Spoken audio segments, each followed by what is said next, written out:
If anyone thinks that there's a question, who's heard me, who thinks there's a question I answered poorly, or inadequately, or badly, or failed to answer at all, and would like to challenge me, I'd happily give them 5 minutes. But I have, so to say, shot my bolt otherwise. Is there anyone who would like to challenge me? Yes. Please. If there is no God, why do you spend your whole life trying to convince people that there isn't? Why don't you just stay home? Was the Can you repeat that? was the question? The question is, if there is no God, why spend your life and career trying to refute that? Why not just leave it alone and stay home? Fair enough. Well, it isn't my whole career, for one thing. It's become a major preoccupation of my life, though, in the last 8 or 9 years, especially since September 11, 2001, to try and help generate an opposition to theocracy and its depredations internationally. That is now probably my main political preoccupation. To help people in Afghanistan, in Somalia, in Iraq, in Lebanon, in Israel, resist those who sincerely want to encompass the destruction of civilization and sincerely believe they have God on their side in wanting to do so. Maybe I will take a few minutes just to say something that I find repulsive about especially monotheistic, messianic religion.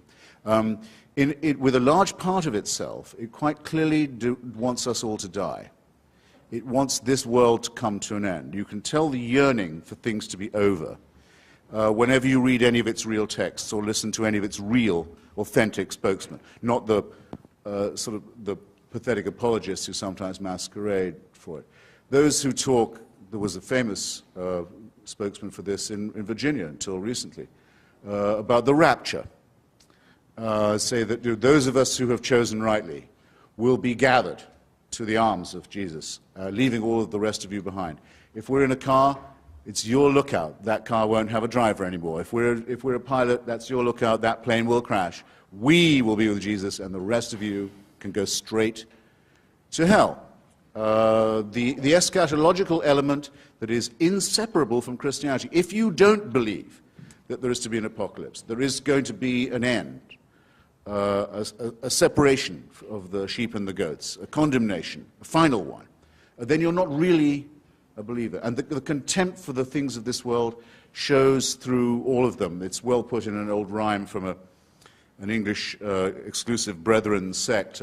Says that we are the pure and chosen few, and all the rest are damned. There's room enough in hell for you. We don't want heaven crammed. You can tell it when you see the extreme Muslims talk. They cannot wait. They cannot wait for death and destruction to overtake and overwhelm the world.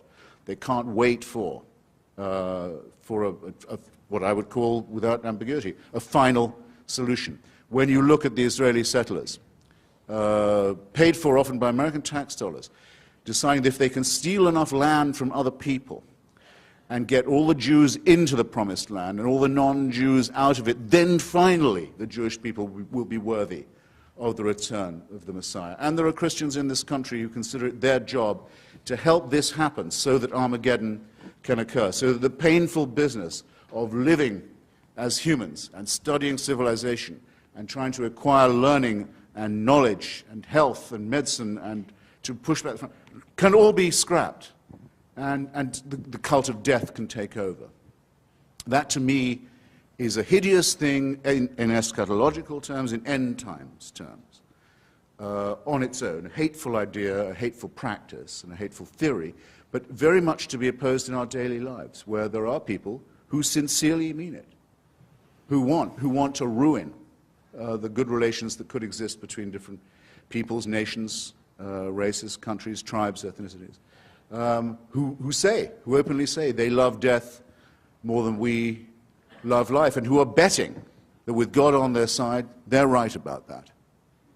So when I say, as the subtitle of my book, that I think religion poisons everything, I'm not just doing what publishers like and coming up with a provocative subtitle. I mean to say it infects us in our most basic integrity. It says we can't be moral without Big Brother, without a totalitarian permission.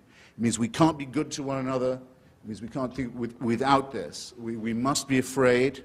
We must also be forced to love someone who we fear.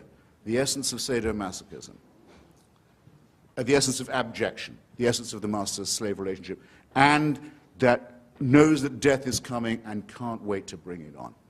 I say this is evil, and though I do some nights stay home, I enjoy more the nights when I go out and fight against this ultimate wickedness and ultimate stupidity. Thank you.